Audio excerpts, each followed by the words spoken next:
ಹಾಗಾಗಿ ಇದು ನಮ್ಮ ಮಹಿಳಾ ನ್ಯಾಯವಾದಿಗಳ ಒಕ್ಕೂಟ ಇದೆ. ಮತ್ತು ನಮ್ಮ ದೇಶದ ನಾನಾ ಭಾಗಗಳಲ್ಲಿ ಈಗ ನಾವು ಸುಮಾರು ಒಂದು 700-800 ಜನ ಡೆಲಿಗೇಟ್ಸ್ ಬರ್ಬೋದು ಅಂತ ಅಂದ್ಕೊಂಡಿದ್ದೀವಿ. ಆದರೆ ಈಗ 1000ನ್ನು ದಾಟಿದೆ. ಅದು ನಮ್ಮ ಕರ್ನಾಟಕದ ಬೇರೆ ಬೇರೆ ಜಿಲ್ಲೆಗಳಿಂದಲೂ ಎಲ್ಲ ಬರ್ತಾ ಇದ್ದಾರೆ. ಅದ್ರ ಜೊತೆಗೆ ಹೊರ ರಾಜ್ಯಗಳವರು ತುಂಬ ಜನ ಬರ್ತಾ ಇದ್ದಾರೆ. ನಮ್ಮ ಕರ್ನಾಟಕದ ಒಳಗಡೆ ಎಷ್ಟಿದ್ದಾರೋ ಹೊರ ರಾಜ್ಯದವರು ಅಷ್ಟೇ ಬರ್ತಾ ಇದ್ದಾರೆ. 1000ಕ್ಕಿಂತ ಹೆಚ್ಚು ಸಂಖ್ಯೆಯಲ್ಲಿದೆ. ಹಾಗಾಗಿ ಈ ದಿವಸ ತಮ್ಮೆಲ್ಲರೂ ಸ್ವಲ್ಪ ಇದಕ್ಕೆ ಒಂದು ರಾಷ್ಟ್ರೀಯ ಮಟ್ಟದ ಕಾರ್ಯಕ್ರಮ ಆಗಿದೆ. ಹಾಗಾಗಿ ನಾವು ಸ್ವಲ್ಪ ಇದಕ್ಕೆ ಪ್ರಚಾರವನ್ನು ಕೊಟ್ಟು ಇನ್ನೊಂದಿಷ್ಟು ಜನ ನಮ್ಮ ಡೆಲಿಗೇಟ್ಸು ಸಾಧ್ಯವಾದರೆ ಬರೋಕ್ಕೆ ಅನುಕೂಲ ಆಗುತ್ತೆ. ಹಾಗಾಗಿ ನಿಮ್ಮನ್ನು ರಿಕ್ವೆಸ್ಟ್ ಮಾಡ್ಕೊಳ್ಳೋದಕ್ಕೆ ಇದೊಂದು ಈ ಪ್ರೆಸ್ ಕಾನ್ಫರೆನ್ಸ್ ಒಂದು ಪ್ರಚಾರ ಕೊಡಬೇಕಂತ ಕೇಳ್ಕೊಳ್ತಾ ಇದ್ದೀವಿ. ನಮ್ಮ ಶೀಲಾ ಅನೀಶ್ ಅವರು ಚೇರ್ಪರ್ಸನ್ ಅವರು ಒಂದೆರಡು ಮಾತಾಡ್ತಾರೆ. ಎಲ್ಲರಿಗೂ ನಮಸ್ಕಾರ. ಮೀಡಿಯಾದವರು ಅಡ್ವೊಕೇಟ್ಸು ಯಾವಾಗಲೂ ಫ್ರೆಂಡ್ಸು. ನಾನು ನಿಮ್ಮನ್ನ ಸ್ಪೆಷಲ್ಲಾಗಿ ನಮಗೆ ಸಪೋರ್ಟ್ ಮಾಡಿ ಅಂತ ಕೇಳಬೇಕಾಗಿಲ್ಲ. ನೀವೆಲ್ಲ ಇದು ನಮ್ಮ ಫ್ಯಾಮಿಲಿ ಫಂಕ್ಷನು, ನಮ್ಮ ಕಮ್ಯುನಿಟಿ ಫಂಕ್ಷನ್ ಅಂದ್ಬಿಟ್ಟು ತಾವೆಲ್ಲರೂ ನಮ್ಮ ಕಾನ್ಫರೆನ್ಸಿಗೆ ಬಂದು ನಮಗೆ ಸಪೋರ್ಟ್ ಮಾಡ್ಕೋಬೇಕು ಅಂತ ಮೊದಲನೇದಾಗಿ ಕೇಳ್ಕೊತೀನಿ. ನಮ್ಮ ಆರ್ಗನೈಸೇಷನ್ ಬಗ್ಗೆ ಹೇಳಬೇಕಂದ್ರೆ ನಮ್ಮದು all India federation of women lawyers ಅಂತ, ಅಂದರೆ ಮಹಿಳಾ ಅಂತ ಭಾರತ ದೇಶದ ಒಂದು ಮಹಿಳಾ ಒಕ್ಕೂಟ ಇದು. ಇದು ಬರೀ ಮಹಿಳಾ ನ್ಯಾಷನಲ್ ಲೆವೆಲಲ್ಲಿಲ್ಲ, ನಾವು ಇಂಟರ್ನ್ಯಾಷನಲ್ ಲೆವೆಲ್ದು ಫೀಡಾ ಅಂತ ಇದೆ. ಫೀಡಾ ಅಂದರೆ international federation of women lawyers.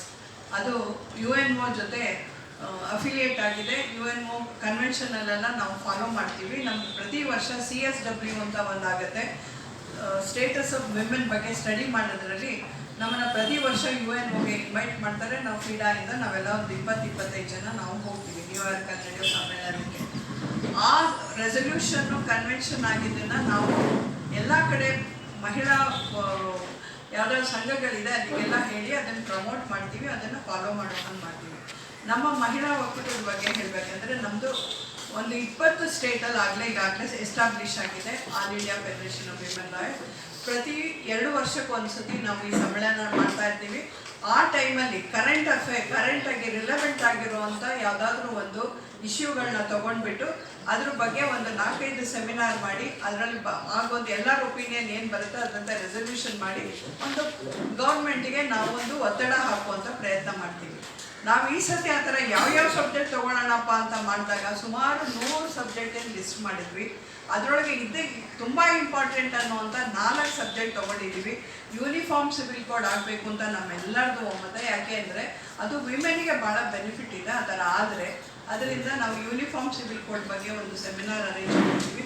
ಮತ್ತು ರಿಸರ್ವೇಷನ್ ಬಿಲ್ ಬಂದಿದೆ, ಅದು ಪೂರ್ಣವಾಗಿ ಒಪ್ಕೊಂಡಿಲ್ಲ ಅಥವಾ ಅದರೊಳಗಿರೋ ಬಲವಂತ ಇನ್ನೂ ಎಷ್ಟೋ ಸ್ಟಡಿ ಮಾಡಬೇಕಾದ್ರೆ ಅದ್ರ ಬಗ್ಗೆ ಕೂಡ ನಮ್ಮ ಸ್ಟಡಿನೂ ಅದ್ರ ಜೊತೆ ಹಾಕಿ ನಮ್ಮ ರೆಕಮೆಂಡೇಶನ್ ಇದೆ ಅದನ್ನು ಅದ್ರ ಜೊತೆ ಕೇಳಿ ಗೌರ್ಮೆಂಟ್ಗೆ ಒಂದು ಸಜೆಷನ್ ಕೊಡುವಂಥ ಪ್ರಯತ್ನ ಮಾಡ್ತೀವಿ. ಅದ್ರ ಜೊತೆಗೆ ಮೇಡಮ್ ಹೇಳಿದಾಗಲೇ ಕ್ರಾಸ್ ಬಾರ್ಡರ್ ಮ್ಯಾರೇಜಸಲ್ಲಿ ಭಾಳ ಪ್ರಾಬ್ಲಮ್ಗಳು ನೋಡ್ತಾ ಇದ್ದೀವಿ, ಅದ್ರ ಬಗ್ಗೆ ಒಂದು ಸೆಮಿನಾರ್ ಮಾಡ್ತಾ ಇದ್ದೀವಿ. ಮತ್ತು ಆರ್ಟಿಫಿಷಿಯಲ್ ಇಂಟೆಲಿಜೆನ್ಸ್ ನಿಮಗೆಲ್ಲ ಗೊತ್ತೇ ಇದೆ, ಅದು ಬಂದಾಗ ಸ್ವಲ್ಪ ಸಾಫ್ಟ್ ಸ್ಕಿಲ್ಸ್ ಮಾಡುವಂಥ ವ್ಯಕ್ತಿಗಳಿಗೆ ಭಾಳ ಅಫೆಕ್ಟ್ ಆಗೋ ಚಾನ್ಸಸ್ ಇರುತ್ತೆ. ಅದು ಸಾಫ್ಟ್ ಸ್ಕಿಲ್ಸ್ ಜಾಬ್ ಮಾಡೋರು ಜಾಸ್ತಿ ಮಹಿಳೆಯರೇ.